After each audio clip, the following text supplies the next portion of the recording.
can't do this anymore. We've got to run it like a business, but with heart. We got to have great heart. I want to focus on this because... But you say, wait.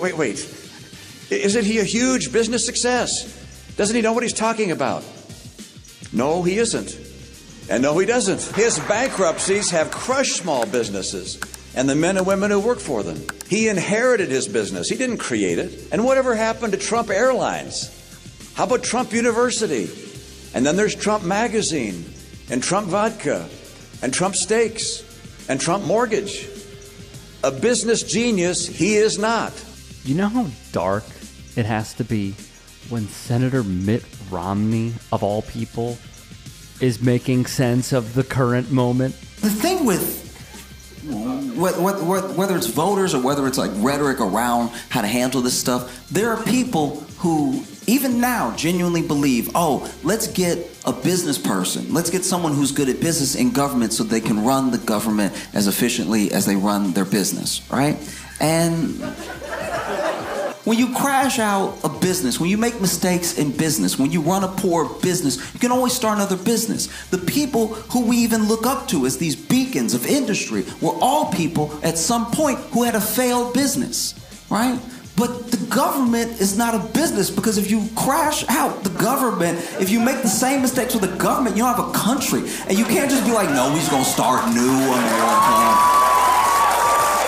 This is exactly the point. All those suckers who wanted this man to run the economy like a business are getting exactly what they voted for: hardship. You don't even need a cold gas thruster system. You already have hot gas. But this is only for the booster, right? Yes. Although arguably, now you mention it, we might be wise to do this for the ship too. Thanks. Now we're gonna fix that. Jeez. Just so we are clear, this dude, born a millimeter from home plate, who comes from apartheid South Africa and inherited wealth through an emerald mine, is in over his head on many levels, including... You saw Elon run the government the way he ran his business. When Elon took over Twitter, right? He comes into Twitter and he immediately starts firing everybody because he's like, you're waste, you're redundant, I don't know what you do, I don't know what that is, you're fired, you're fired, you're fired. And then a couple days after he took over, remember that brief period where he was like, how do you turn it on?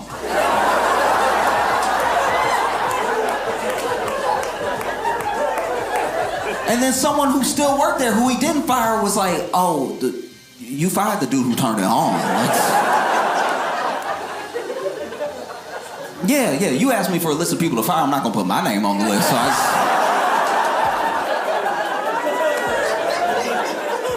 And so you see, you end up seeing Elon firing people and then trying to like hire them back real quick and trying to like smooth over the things that he broke that didn't need breaking, you know? And then Doge ends up working the same way. It ends up swooping in and firing a bunch of people and then trying to hire some of them back real quick, and it's chaos. And Elon is the face of it.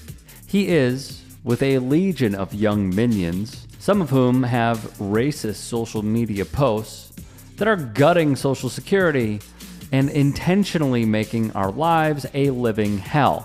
Hey guys, quick break in the action. I have a new show coming out called The Rick Strom Show. It is going to be awesome. I'm interviewing musicians, athletes, producers, writers, journalists, authors, sports doctors. Go check it out at youtube.com/@TheRickStrom Show. Also be sure to throw me a follow on Instagram, Threads, Blue Sky. It can all be found in the description box below. Thank you. Global stock markets are tumbling after President Trump unveiled the biggest hike in global tariffs in modern U.S. history, including a 10% blanket tariff on all imported goods from about 185 countries. In addition, many U.S. trading partners, including the European Union, China, and Japan, will see even higher tariffs.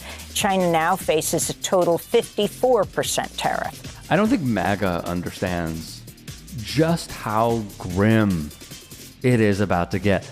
Truly. Becky, I think this is profound. It's profound an act of economic self-harm, as I think I've seen in my lifetime, or at least in my career in financial services.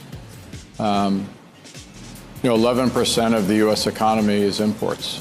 40% of those imports aren't finished goods, they're parts. Bob Diamond, the former CEO of Barclays, of all places, puts it bluntly as well. A guy named Dan Ives, he's an analyst for Wedbush Securities, released a post calling this economic Armageddon, and here's what he wrote. 50% China tariffs, 23% Taiwan tariffs would essentially cause a shutoff valve from U.S. tech landscape and in the process cause every electronic to go up 40 or 50% for consumers. iPhones in the U.S., made in the U.S., would cost $3,500 compared to $1,000 now.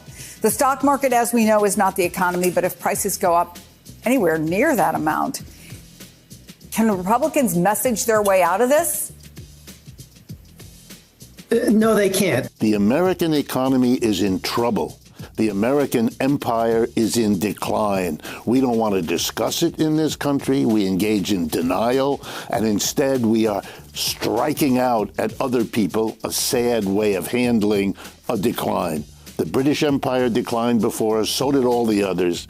We are now at that point. We had a great 20th century. 21st century is different. You have to face those problems. That's not being done. What's being done is to say we have difficulties, but they're all somebody else's fault, and we're going to solve it by punishing them.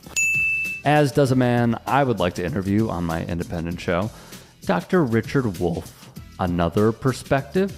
Don't panic. The important thing to remember on days like this is that a trans kid isn't playing junior varsity basketball in rural Pennsylvania. Sean Flanagan on TikTok.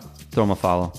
In a 9-second clip, this man just summed up persuasion tactics, distractions, and the execution of the MAGA playbook to a T.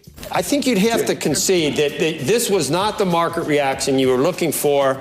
There's a way of maybe incrementally trying to accomplish some of the things that the president wants to do in a reasonable, serious way.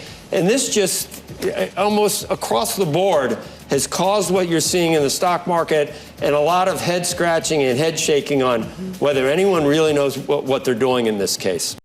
As one journalist wrote, when you lost CNBC's MAGA host, Joe Kernan. You know what else the U.S. imports a ton of to sell in this country? Guns and bullets. So those prices are about to skyrocket. I wonder if any people who buy bullets regularly will care about this. This is true. And you may be thinking, well, that has to be the final straw. Frankly, no, it won't be, because the base is blinded by loyalty. Hey, I appreciate you watching. Now, if you can, please do become a channel member by going to youtube.com/TYTsports and clicking the join button. If that's too much for you, you can just go to tyt.com/join to become a member. It helps all of us out here at the Young Turks and keeps our network afloat. In addition, you could follow me on my socials on Twitter, Instagram, and TikTok. Appreciate the love. Have a great day. Calling out elite people in comedy should be the rule of thumb. I think Donald Trump's hair is actually another creature. Yeah. The hair's like going, good night, Donald. Good night, Donald. There we go. Maybe it goes out. It goes out and makes money while he's asleep. There is something about punching down that feels taboo, and punching up is the way to go. Crack's not really my thing, but if it was, it would be fine if I was on that side. Wow. Don Jr.'s on coke. We won with poorly educated. I love the poorly educated. I'm a very stable genius. It is very important, the work that the Jordan Kleppers are doing, the work that the Good Liars are doing, the work that our team here at the Turks are doing, and many more. Used to see these tackles, now they tackle. Oh, head-on-head collision. Bing, flag. Football's become soft. You have Trump doing sound effects for tackles. The choice could not be more clear. Like, let's not beat around the bush about it.